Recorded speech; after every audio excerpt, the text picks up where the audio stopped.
شہدائے کربلا کی عظیم قربانیوں کو سلام۔ نواسۂ رسول حضرت امام حسین علیہ السلام اور ان کے جانثار ساتھیوں کی لازوال قربانیوں کو خراج عقیدت۔ ملک بھر میں جلوس اور مجالس کا اہتمام۔ لاہور کی نثار حویلی سے برآمد یوم عاشور کا مرکزی جلوس۔ کربلا گام شاہ پر اختتام پذیر۔ کراچی میں نیشنل پارک سے برآمد ہونے والا جلوس مقررہ راستوں سے ہوتا ہوا حسینیہ ایرانیہ پہنچ کر اختتام پذیر ہوا۔ شرکا نے تبت سینٹر کے قریب نماز ظہرین ادا کی۔ پشاور میں امام مظلوم علیہ السلام کی عزاداری۔ کوئٹہ میں بھی یوم عاشور کا جلوس علمدار روڈ سے برآمد ہو کر منزل کی جانب گامزن۔ شہر شہر گاؤں گاؤں قریہ قریہ ذکر شہدائے کربلا۔ غم حسین علیہ السلام میں سبھی سوگوار، ہر آنکھ اشک بار۔ ملک کے چھوٹے بڑے شہروں میں بھی یوم عاشور کے جلوس۔ سندھ، پنجاب، خیبر پختونخوا، بلوچستان، گلگت بلتستان اور آزاد کشمیر میں چھوٹے بڑے جلوس برآمد کیے گئے۔ مجالس عزا میں عزاداران کی بڑی تعداد میں شرکت۔ بڑوں کے ساتھ ساتھ بچوں کا بھی شہدائے کربلا کو خراج عقیدت۔ ہاتھوں میں علم تھامے ننھے عزاداروں کی بڑی تعداد میں جلوسوں میں شرکت۔ امام مظلوم علیہ السلام کی عظیم قربانی کو خراج عقیدت پیش کیا۔ مجالس اور جلوسوں میں عزاداران کے لیے نذر و نیاز کا خاص اہتمام۔ جگہ جگہ پانی اور دودھ کی سبیلیں، نیاز تقسیم، حلیم اور بریانی کی دیگوں کا بھی انتظام۔ کوئٹہ میں روایتی پکوان شولہ گوشتی کی تقسیم۔ گورنر سندھ کامران خان ٹسوری نے گورنر ہاؤس اسلام آباد میں حلیم کی نیاز خود تیار کی۔ وفاقی وزیر داخلہ محسن نقوی کا کربلا گام شاہ کا دورہ۔ آئی جی پنجاب نے یوم عاشور کے مرکزی جلوس کی سیکیورٹی پر بریفنگ دی۔ سینئر صوبائی وزیر Maryam Aurangzeb D I G operations نے بھی گام شاہ جلوس کی سیکیورٹی کا جائزہ لیا۔ وزیر اعلیٰ سندھ کا یوم عاشور کے جلوس کا فضائی معائنہ، سیکیورٹی انتظامات کا جائزہ لیا۔ وزیر داخلہ ضیاء الحسن لنجار اور آئی جی پولیس غلام نبی میمن بھی موجود تھے۔ وزیر اعلیٰ سندھ کا سی پی او کمانڈ اینڈ کنٹرول سینٹر کا بھی دورہ۔ آئی جی آفس سے صوبے کے دیگر شہروں میں جلوسوں کے محفوظ اور بہتر انتظامات کے حوالے سے بھی تفصیلات لیں۔ کربلا میں روضہ امام حسین علیہ السلام پر لاکھوں افراد کی حاضری۔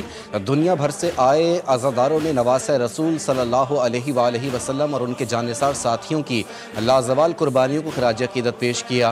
علماء کرام اور ذاکرین نے حضرت امام حسین علیہ السلام کی سیرت طیبہ پر روشنی ڈالی۔ حضرت عباس علیہ السلام کے روضے پر بھی بڑا اجتماع۔ عزادار شبیہ علم تھامے رہے۔ ایران میں مشہد، قم اور دیگر شہروں میں محرم الحرام کے جلوس نکالے گئے۔ Bharat, Afghanistan, Türkiye, Beirut, new York, Oslo, Toronto, Austria سمیت دیگر ممالک میں یوم عاشور پر جلوس اور مجالس کا سلسلہ۔ بھارتی مظالم کو سہتے مقبوضہ کشمیر کے عوام بھی شہدائے کربلا کی یاد میں سڑکوں پر آئے۔ نواسۂ رسول صلی اللہ علیہ وآلہ وسلم کی بے مثال قربانی کو یاد کیا گیا۔ 10 محرم الحرام عاشور کا دن، جس نے کربلا کی مٹی کو مقدس بنایا، جس نے کربلا کو معلیٰ بنایا۔ جب امام حسین علیہ السلام کے ساتھیوں نے پہلے عبادت کی اور پھر جان قربان کی۔ شہدائے کربلا کی قربانی کے بعد اسلام ہمیشہ کے لیے زندہ ہو گیا۔ پوری ملت اس وقت یزیدیت کے خلاف برسر پیکار ہے۔ اب یہ راز لوگوں کو سمجھ لینا چاہیے کہ 1400 سال سے جو امام حسین کی یاد بنائی جا رہی ہے نا، اس یاد نے زندہ رکھا ہوا ہے حوصلوں کو، جذبوں کو اور سامراج سے لڑنے کی، یزیدیت سے لڑنے کی طاقت کو۔ تو یہ عاشور کا دن لوگوں کو سمجھ لینا چاہیے کہ اسی لیے منایا جاتا ہے تاکہ یہ یاد زندہ رہے۔ 10 محرم کا دن یزیدیت کے خلاف اٹھ کھڑے ہونے کا پیغام دیتا ہے۔ ملک بھر میں جلوسوں میں تمام مکاتب فکر کی شرکت نے ثابت کر دیا کہ ہم متحد ہیں۔ علامہ حسن ظفر نقوی کی جی ٹی وی نیوز سے گفتگو۔ علامہ شہنشاہ نقوی بولے، 10 محرم الحرام کا پیغام مظلوم کی حمایت اور ظالم سے نفرت ہے۔ آج کا سب سے بڑا پیغام مظلوم کی حمایت ہے اور ظالم سے نفرت ہے۔ آج کا سب سے بڑا پیغام صبر اور تحمل مزاجی ہے۔ آج کا سب سے بڑا پیغام رواداری ہے، انسانیت ہے، دوسروں کے کام آنا ہے، انسانی قدروں اور انسانی تہذیب کو محفوظ رکھنا ہے۔ دشمن کی ہر سازش چکنا چور، ہر دھمکی پر ٹھوکر کی ضرب۔ سپریم لیڈر آیت اللہ سید علی خامنائی جنگ کے بعد پہلی بار بلا خوف و خطر مجلس عزا میں شرکت کی۔ مجلس شب عاشور میں علماء کرام، عوام اور اعلیٰ حکومتی شخصیات بھی شریک۔ سپریم لیڈر نے مجلس میں بلا خوف و خطر شرکت کر کے دشمن کو پیغام دے دیا کہ ایران دھمکیوں سے مروب ہونے والا نہیں۔ یوم عاشور ہمیں قربانی، حق گوئی اور عزم صمیم کا پیغام دیتا ہے۔ صدر مملکت آصف علی زرداری اور وزیر اعظم شہباز شریف کا یوم عاشور پر پیغام۔ صدر آصف علی زرداری نے کہا، یہ دن نواسۂ رسول صلی اللہ علیہ وآلہ وسلم ان کے جانثار رفقا کی شہادت کی یاد دلاتا ہے، باطل کے خلاف ایک ابدی جد و جہد کی علامت ہے۔ وزیر اعظم شہباز شریف کہتے ہیں، یوم عاشور تاریخ اسلام کا عظیم اور سبق آموز دن ہے۔ یہ دن صبر، قربانی اور اصولوں پر ڈٹے رہنے کی عظیم مثال عطا کرتا ہے۔ وزیر داخلہ محسن نقوی نے کہا، عاشورہ صرف تاریخ نہیں، بیداری کا مرکز ہے۔ امام حسین علیہ السلام نے امت کے لیے حق و باطل کی سرحد کو تا قیامت واضح کر دیا۔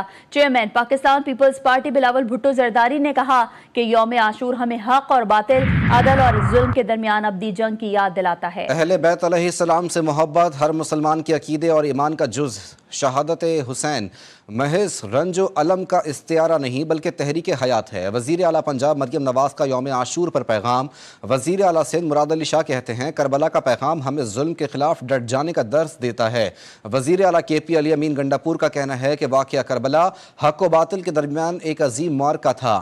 شرجیل انعام میمن کہتے ہیں، شہادت امام حسین علیہ السلام ہمیں ہر دور کے یزیدی نظام کے سامنے ڈٹ جانے کا درس دیتی ہے۔ جس طرح آپ یہ یوم عاشور جو ہے اس کو آبزرو کر رہے ہیں، اس کو دہرا رہے ہیں، اس قربانی کو جو ہے یاد کر رہے ہیں، لیکن جو قربانی جو ہے اپنے دین کے لیے، اپنی سرزمین کے لیے فلسطینی اس وقت دے رہے ہیں، غزہ کے لوگ جو مسلمان جو دے رہے ہیں، اس سے بڑی عظیم قربانی جو ہے 1400 سال میں کسی مسلمان نے کسی خطے کے اوپر دنیا میں نہیں دی۔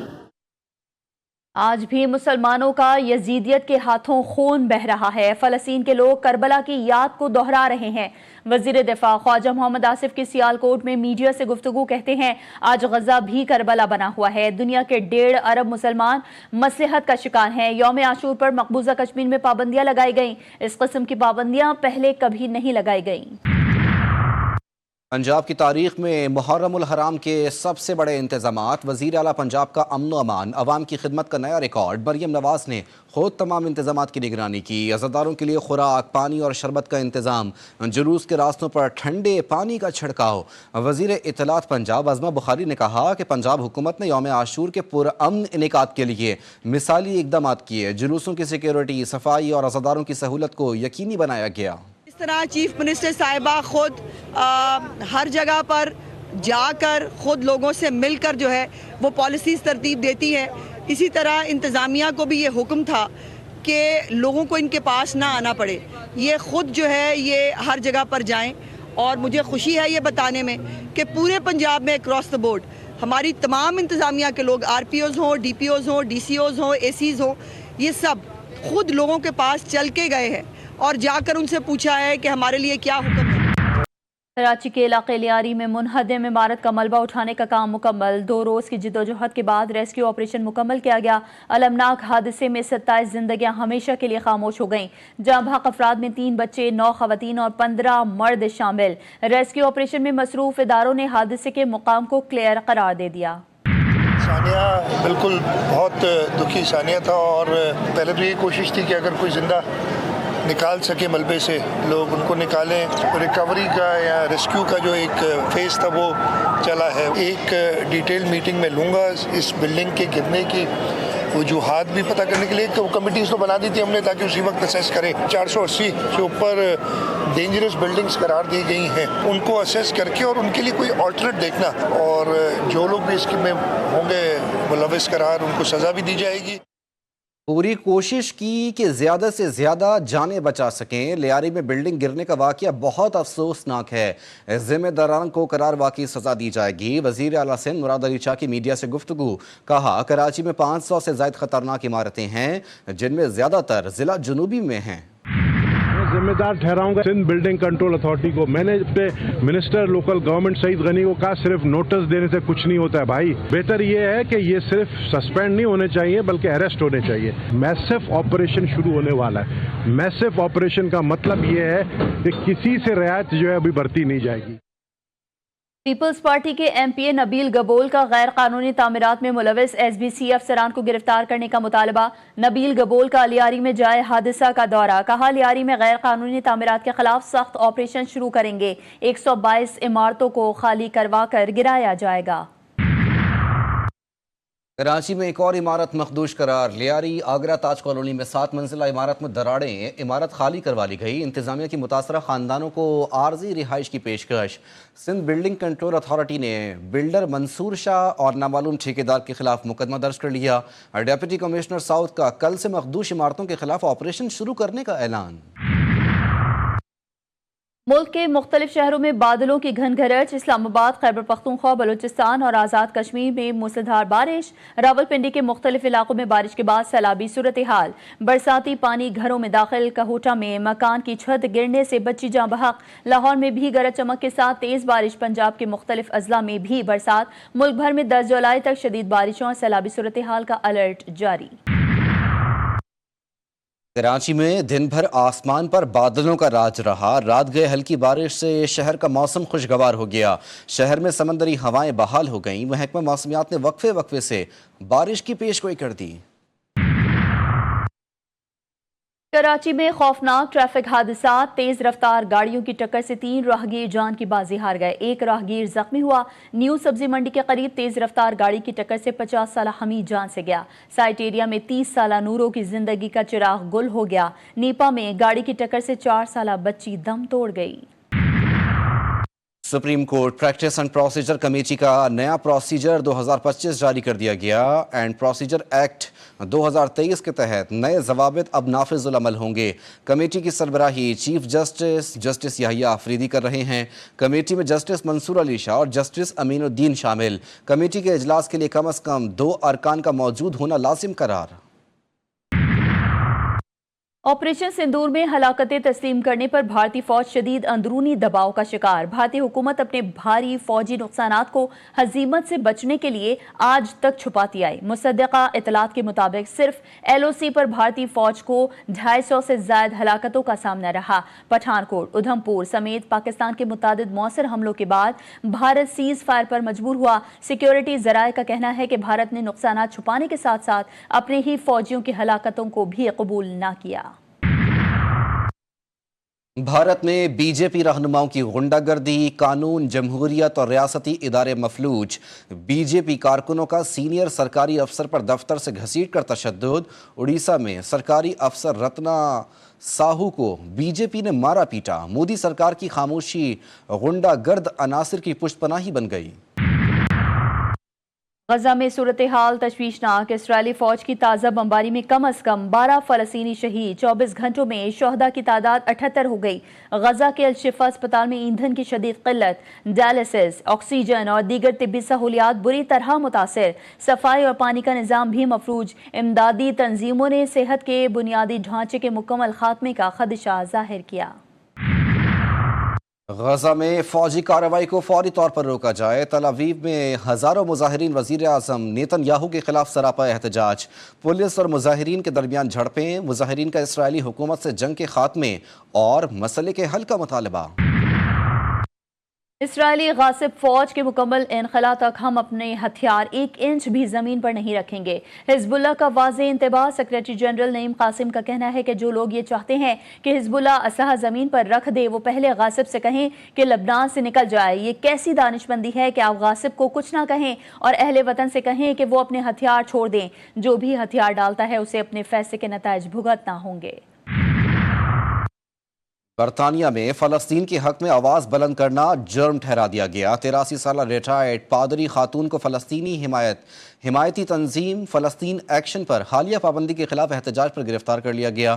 برسٹل سے تعلق رکھنے والی ریونجر سو پروفٹ نے ایک پلے کارڈ اٹھا رکھا تھا جس پر لکھا تھا، میں نسل کشی کی مخالف ہوں، میں فلسطینی ایکشن کی حمایت کرتی ہوں۔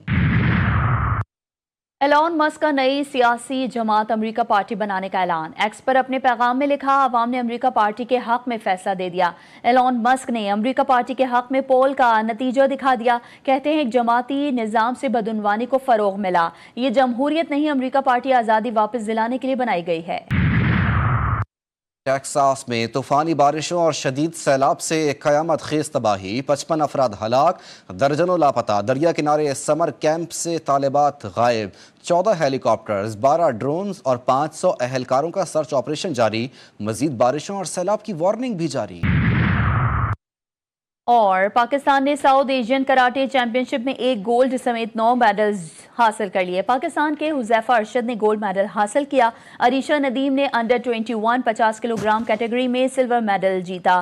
مختلف کیٹیگریز میں سیرش تصدق، سمرہ اعجاز، حسنین جمیل، محمد ارشد، عبدالہادی، عبدالرحمان اور ٹیم کاتا میں برونز میڈلز حاصل کیے۔